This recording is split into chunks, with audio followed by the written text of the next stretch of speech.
జలాలు అడుగంటిపోయి వ్యవసాయం సంక్షోభంలో పడి చివరి మల్లకు కాళేశ్వరం నీళ్లు చివరి మల్ల ఎక్కడైతే ఉత్తమ్ కుమార్ రెడ్డి నియోజకవర్గంలో అందుతాయో అక్కడ మొత్తం ఎండిపోయే పరిస్థితి ఉన్నది ఈరోజు.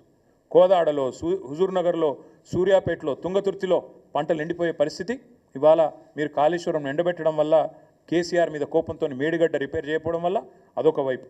అట్లాగే మేము 10 ఏళ్ళు పకడ్బందీ ప్రణాళికతో అవినీతి లేకుండా రాష్ట్ర ఖజానాను ప్రతి ఏటా సంపదను పెంచుతూ మధ్యలో కరోనా వచ్చినా డిమానిటైజేషన్ వచ్చినా కేంద్రం అసలు సహకరించకపోయినా మేము సంపద సృష్టించినాం, రాష్ట్రానికి తలసరి ఆదాయం పెంచినాం.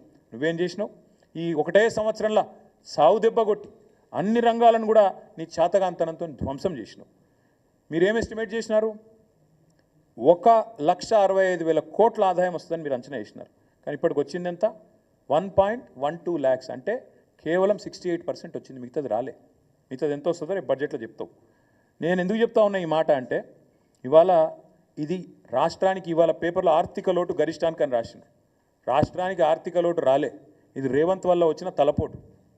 రాష్ట్రానికి ఉత్తగానే రాలే ఆర్థిక లోటు. రేవంత్ రెడ్డి వల్ల, చేతగాని అసమర్థ ప్రభుత్వం వల్ల, వీళ్ళ అవినీతి విధానాల వల్ల, బావమరుదులకు అమృత్ పంచడం, అమృత్ స్కామ్ చేసి బావమరిదికి అప్పచెప్పడం, ఆర్ఆర్ ట్యాక్స్ పేరు మీద రియల్ ఎస్టేట్ నడ్డి విరవడం, ఒక్కొక్క స్క్వేర్ ఫీట్కి 150 రూపాయలు వసూలు చేస్తుండ్రు ఇవాళ బిల్డింగ్ పర్మిషన్. ఇట్లాంటి దిక్కుమాలిన విధానాల వల్ల, అప్పులు చేయడం వల్ల, కొత్తగా సంపద సృష్టించే తెలివి లేకపోవడం వల్ల ఇవాళ తెలంగాణ దివాలా తీసిన రాష్ట్రం కాదు, ఒక దివ్యమైన రాష్ట్రాన్ని దివాలా తీసేటట్టు చేస్తున్నది కాంగ్రెస్ ప్రభుత్వం, కాంగ్రెస్ వ్యవసాయ విధానం. నిన్న కోదండరెడ్డి గారు మాట్లాడతారు, మేడిగడ్డ రిపేర్ చేయరు, కాళేశ్వరం బాగా చేసే ఆలోచన లేదు, రైతులకు నీళ్ళు ఇచ్చే తెలివి లేదు, కానీ బోర్లు వేసుకొని నష్టపోవద్దు, అనవసరంగా పంటలు వేసుకోవద్దు. ఇక మరి సపరేట్ క్రాప్ హాలిడే ప్రకటించమని చెప్పండి. మాకు రైతు బంధు ఇచ్చే ఉద్దేశం లేదు, క్రాప్ హాలిడే ప్రకటించుకోండి అని చెప్పండి. ఇంత సిగ్గుమాలిన దిక్కుమాలిన ప్రభుత్వం ఆఖరికి ఎట్లా ఉందంటే, ఇక నెక్స్ట్ కర్ణాటకలో వాళ్ళ మంత్రి ఒక ఆయన అన్నాడు మొన్న, ఏమైందా గ్యారంటీలు మరి మహిళలకు పైసలు ఇచ్చిన మొదలు పెట్టిన ఏమైందంటే, ఆయన అన్న మాటకి ఇది గ్యారంటీలు ఏమన్నా జీతమా, మేము మీకు ఇచ్చుడే ఎక్కువ బిచ్చం అన్నట్టు. మళ్ళీ వీళ్ళు కూడా తొందరలో ఈ డైలాగులు వస్తాయి ఇళ్ళ నోట్లకి వెళ్ళి కూడా.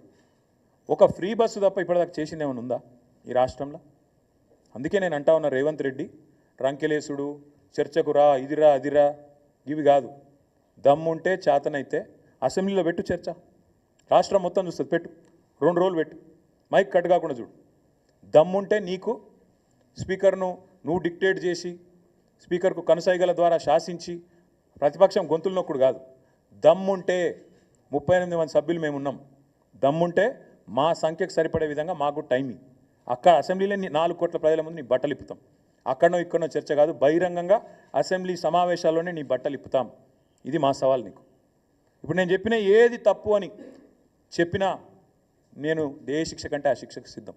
ఎందుకంటే మీ ఆర్థిక మంత్రి గారు చెప్తా ఉన్నారు వాస్తవాలు. ఇప్పటికైనా రేవంత్ రెడ్డి గారు బుద్ధి తెచ్చుకొని, సిగ్గు తెచ్చుకొని ఇకనైనా పద్ధతిగా మాట్లాడాలి, రాష్ట్రాన్ని దూషించవద్దని కోరుతూ మళ్ళొక్కసారి మీ అందరికీ కూడా ధన్యవాదాలు.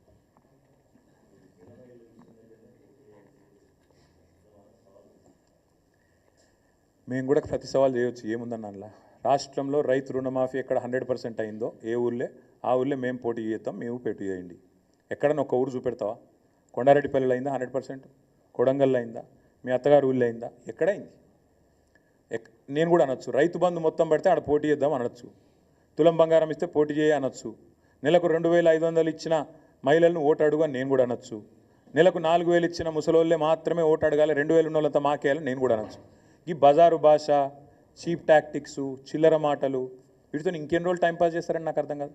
ఇప్పుడు నేను లేవనెత్తిన ప్రశ్నలు కానీ, నేను చెప్పిన విషయాలు కానీ, ఇందులో ఏమైనా తప్పు ఉంటే ముఖ్యమంత్రి, ఉప ముఖ్యమంత్రి, ఇంకో మంత్రి, వాళ్ళ వైపు నుంచి ఎవరైనా సాధికారంగా చెప్పగలిగే వాళ్ళు ఉంటే రమ్మనండి. ఇంకోటి అసెంబ్లీలో చర్చ పెట్టండి, 2 రోజులు పెట్టండి. ఇంతకంటే ఇంపార్టెంట్ ఏముంది? బడ్జెట్ సమావేశాలు ఉన్నాయి ముంగట, మైక్ ఇవ్వండి. మైక్ ఇవ్వకుండా గొంతు నొక్కుడు, ఇష్టం వచ్చినట్టు ఒర్రుడు, ఇది కాదు కదా పాయింట్. మేము చాలా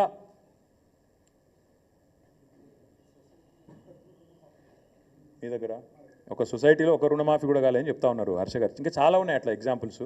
నేను చెప్పేది ఒకటే, ముఖ్యమంత్రి గారు నిన్న ఆడపోయి 1 కోటి మంది మహిళల్ని కోటీశ్వరులు చేస్తాను, ఎంతమంది కోటీశ్వరులను చేసినా వాళ్ళని ఓట్లాడు చూస్తా. నేను కూడా ఎంతమంది మహిళలు ఓట్లు వేస్తారో నేను కూడా చూస్తాను. నీకు కోటీశ్వరులు కాదు, నువ్వు కనీసం వాళ్ళను రేపటి రోజున ఉన్నదంతా గుంజుకోపోతే చాలు, వాళ్ళ మెడల పుస్తలతాడు గుంజుకోపోతే చాలు. నువ్వు ఇప్పటికే స్టార్టర్లు ఎత్తుకపోతున్నావు, మీటర్లు ఎత్తుకపోతున్నావు, రేపు పుస్తలతాడు కూడా గుంజుకోపోతావు.